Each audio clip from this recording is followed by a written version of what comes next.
She silently signaled, "Help." The Hell's Angel understood immediately and intervened. The woman lifted 4 trembling fingers beneath the table, hoping no one would notice. Her eyes were full of fear, but her face remained frozen in a desperate attempt to look normal. Across the restaurant, a heavily tattooed man in a black biker vest noticed the tiny gesture. He had no idea who she was. He didn't know what had happened before she walked through those doors. But he understood exactly what that signal meant. Help. And within seconds, the quiet restaurant would change forever.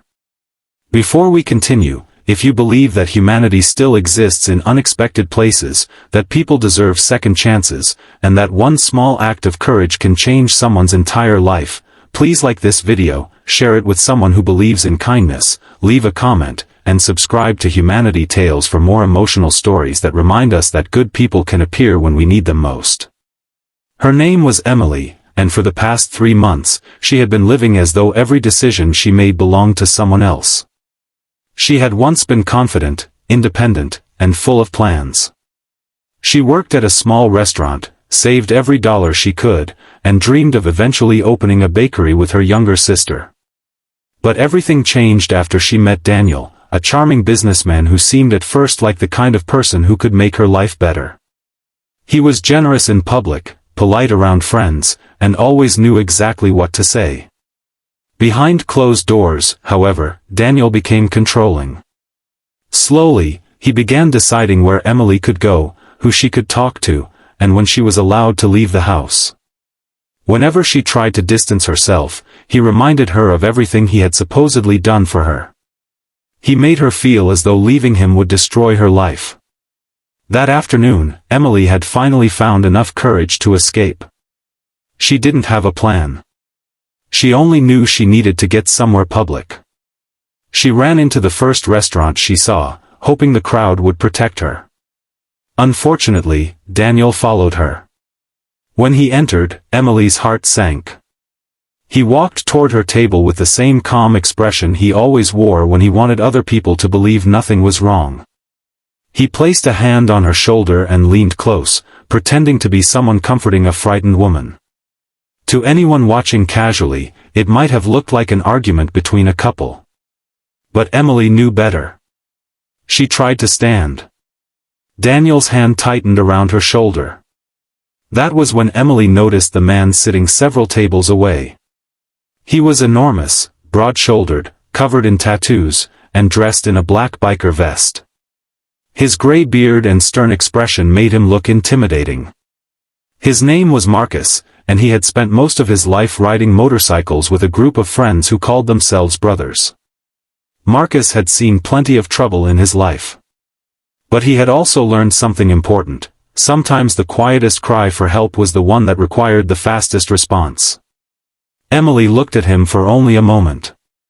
Then, beneath the table, she slowly raised 4 fingers. Marcus stopped eating. He watched her carefully. She lowered her hand. Then raised it again. 4 fingers. Marcus understood. He didn't rush toward her. He didn't shout. He didn't create a scene that might make Daniel panic. Instead, he calmly stood from his chair and walked toward the restaurant counter. He told the manager that there was a woman who appeared frightened and asked whether the staff had noticed anything unusual. The manager looked toward Emily and immediately realized something was wrong. Marcus then asked another employee to quietly call security. Meanwhile, Daniel became increasingly impatient. He told Emily they were leaving. She shook her head. For the first time, her voice came out stronger than her fear. She said she wanted to stay. Daniel's expression changed. Marcus stepped between them. He didn't threaten Daniel or raise his voice. He simply stood there, creating enough distance for Emily to breathe. Daniel demanded to know who Marcus was.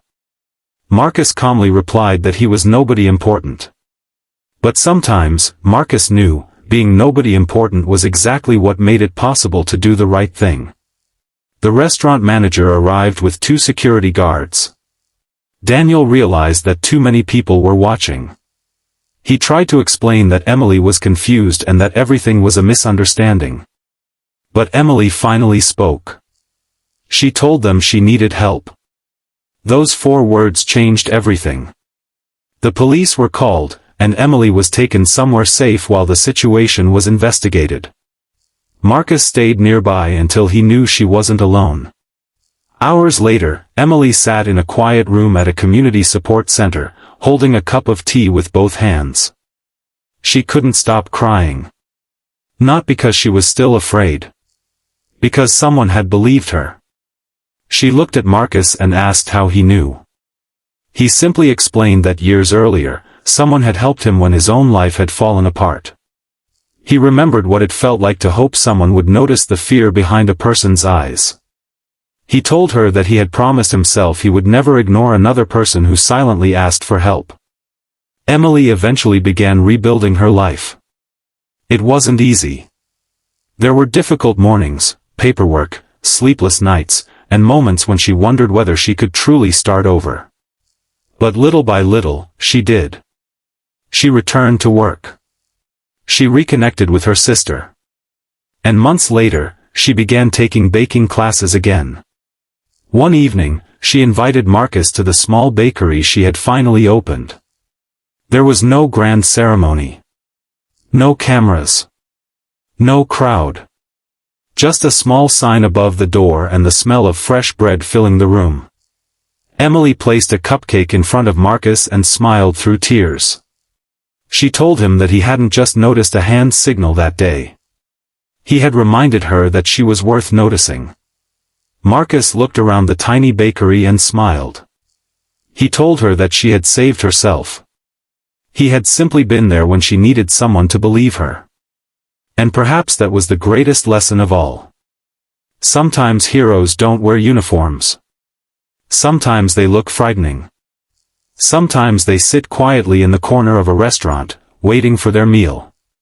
And sometimes, the most powerful thing they do is simply notice when someone is silently saying, "Please help me."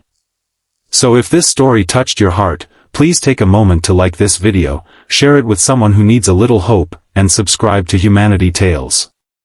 Your support helps us continue sharing stories about compassion, courage, and the unexpected kindness of strangers.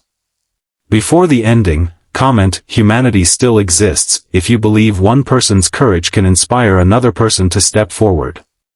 Emily never forgot that afternoon. Neither did Marcus. Because sometimes a life doesn't change because someone makes a grand sacrifice.